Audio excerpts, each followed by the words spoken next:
Awakened spirituality. Here you have a black man who is been working his 9 to 5, been working his 9 to 5, as you can see from his tie and his white shirt. He has finally, just decided to go into trance, into meditation, to take into his own spirituality, to take into African spirituality, to take into meditation, his own spirituality, his ancestorship, his own ancestors, to take into his own information of his own culture. So here you see the pink around his shirt. That's the spiritual. That's the spirit. That's the spiritual. That's the color, the spirit that's coming into him. Let him know that it's okay to be vulnerable. That it's okay to surrender to this world that you're coming into. And so, as you can see, behind him is the tunnel, the doorway, the awakening. He's stepping back into it, and he's like just walking back into it, and he's deeply entranced, and he's walking back into this tunnel. And as you can see, as he walks into the tunnel, the little haircut that he has at the top is sprouting out locks. And the locks are his antennas, his gateway, his ears, his eyes to the world behind him, to the world in front of him, to a world that he has known, but into a world that he has known, but has yet to visit. So right here, you can see in his mouth, he has his mouth open because he's like, whoa, taken aback by this world. And so that's why everything is going back. He's taking it back into this world. And he's saying, whoa, like, oh, like, wow.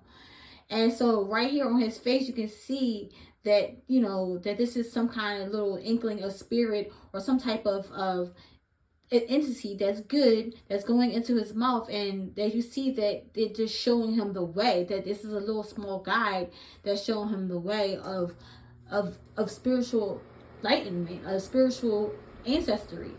And so, sometimes we have guides that show us the way, and for him, he just had like a small guide, but the impact of what he felt was so powerful that he opened his mouth and said, whoa. And that his ancestrals were at the top saying to him, come on, it's okay, it's all right, we have you. And as you can see at the top, you see eyes looking down on him, looking to see, hey, just keeping an eye on him, showing him that it's okay, it's safe. Watch him as he goes through this process so that he doesn't be scared to enter this world of his ancestors, to enter this world of spirituality, to see that, hey, it's okay, we're here, we're watching, we're safe. And sometimes when we enter our ancestral world, we're not always 100%. We're kind of nervous sometimes that, hey, I'm walking into this, I'm not sure what I'm walking into. As we walk into these worlds, we're not really sure because this is our first time of walking into this ancestral plane.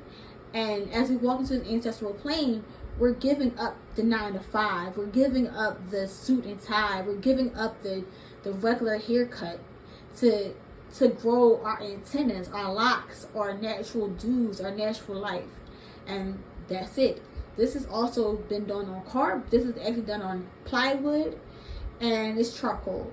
And side note, I feel like sometimes people tell me that it looks like Coolio. Side note, yeah, it does give me Coolio vibes for a little while, but that's aside from the story. But that's also with the story too, because it does remind me of Coolio. And peace to Coolio, who has transitioned. Peace to him and his family and his spirit. Peace.